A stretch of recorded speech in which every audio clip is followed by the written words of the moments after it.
This video was made in partnership with Epidemic Sound. Let's go.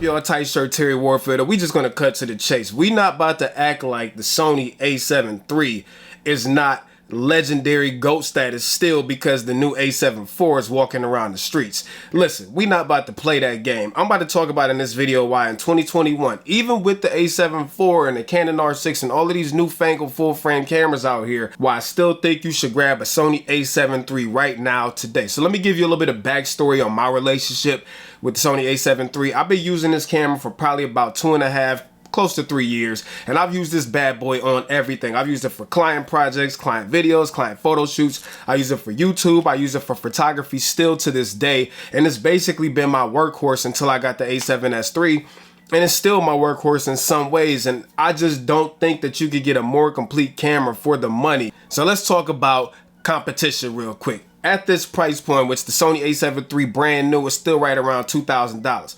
Although, if you go on eBay, you can grab one of these bad boys for like $1,500 or $1,600, sometimes new, but most times used. I don't mind buying used stuff as long as it's been taken care of. What other cameras can you buy under $2,000 that can give you this? The EOS R is one of the cameras that was real popular that people still use to this day. The Sony A7 III is under $2,000, and everything else is above $2,000. So you got the EOS R6, you got the Panasonic S5. I forgot the Nikons, but you know, nobody cares about Nikons or whatever. And you got Fuji's, which those are all crop sensor cameras, right? From a full frame perspective, there's not too many cameras out there that still give you this feature set under $2,000, right? So let's talk about what these features are, what makes the A7 III so good amongst all the competitors and at this price point. Now, before I go into all of those features, I wanted to take a second to recognize the sponsor of this video, and that's my friends over at Epidemic Sound, yo. I'm gonna be honest with y'all. I know it's a lot of music services and etc. out there. I've always used Epidemic Sound. I got a whole video about that right up there. But if you're a content creator, if you're a filmmaker or a TikToker, Snapchatter, whatever the case may be, if you're a content creator, one of the worst things that you could do is rip music from other platforms like YouTube or SoundCloud or anything like that, because you put all of these hours and hard work into making your videos, and then you throw some music on there that you didn't have a right to use, and then guess what happens? Your video's getting demonetized, or even worse, your channel's getting copyright strikes, which I've had that before, and I never want to experience that again. So anyways, Epidemic Sound, copyright, professional quality music and sound effects that allow you to split the songs up and take little bits and pieces of the songs called stems. Well, all of that stuff is available to you through Epidemic Sound, and I can offer you a free 30-day trial by clicking the link down there in the description. All of the music in this video is from Epidemic. Try it out, see if it fits your workflow. Thank you so much to Epidemic Sound for sponsoring this video.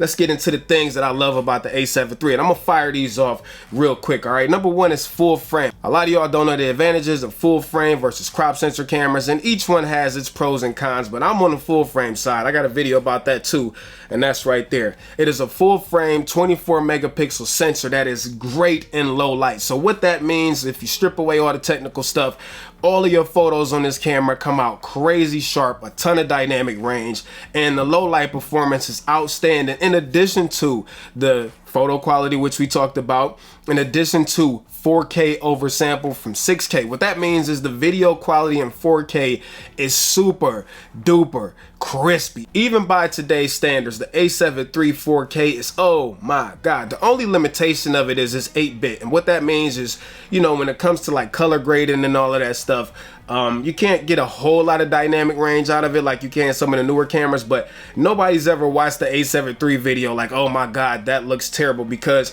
the A7 III can pump out some amazing quality video in 4K. 120 frames per second at 1080p is decent, you know what I'm saying, but it's got full autofocus sound, and we might as well talk about autofocus because that's crazy too. Although this is not Sony's newest autofocus system, the autofocus system inside the A7 III, like, it's still A1. It's quick, it's fast, you know. Are there better autofocus systems out there? Yeah, but again, under this price point of $2,000, there ain't too many cameras out there that's full frame that could give you autofocus performance like this. The other good thing about the A7 III, the battery life is amazing. I can easily make it through a full day, you know, shooting and stuff like that with 2 batteries, and I've done that a ton of times. Although the doors on the side are not the best, it's got USB-C, it's got a microphone input, it's got a headphone jack. It do have that little punk HDMI mini connector, which I hate. You got in-body image stabilization, 5 stops, which again, it's not the newest, it's not the best, but it's better than nothing because some of the full frame counterparts underneath $2,000 don't have stabilization at all. Another reason why I think if you are in that $1,500 or $1,800, $2,000 ballpark, you're shopping for a camera, to consider the A7 III if you want full frame, is just because of the availability of lenses. Everybody and their mama makes Sony lenses, and it's so dope to have so many freaking options out there. You got dual card slots on this camera, which again, around this price point, you can't find any other full frame camera that has that. A ton of controls and everything on here. The A7 III is still my favorite camera of all times. Is it perfect? No.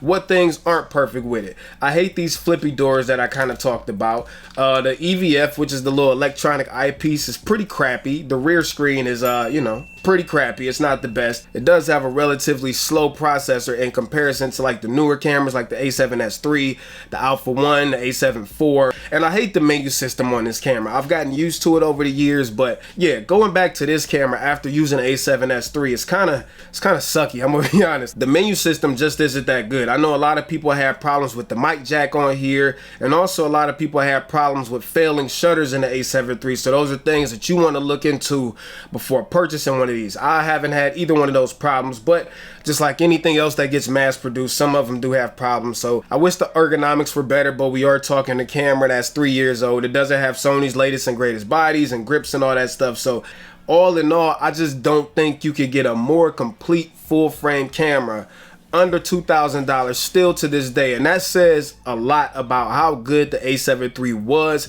and still is. This camera was ahead of its time.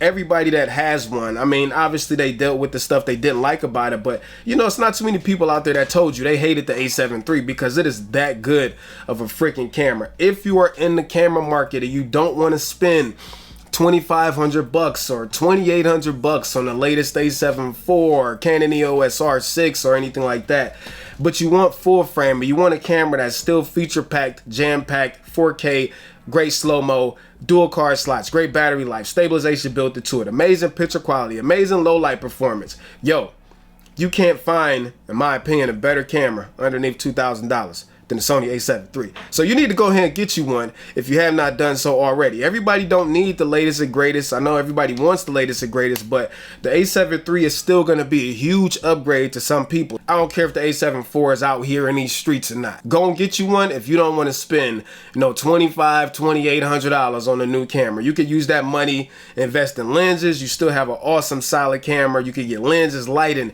gimbals, all of that stuff, versus trying to chase the latest and greatest camera. So I think I'm done ranting about the A7 III. I gotta again say thank you to the sponsor of this video, Epidemic Sound. Don't forget to check out a free 30-day trial by hitting that link below. If you're a creator, try it out. Let me know what you think, and let me know what you think about the A7 III and what you think about yours, or if you're planning on buying one. I'm so curious to know your thoughts. And on that note, I've tried to sell you enough stuff. I'm gonna get out of here, man. Piece of chicken grease. I love y'all. Thanks so much for watching. I'll talk to y'all next time. Peace.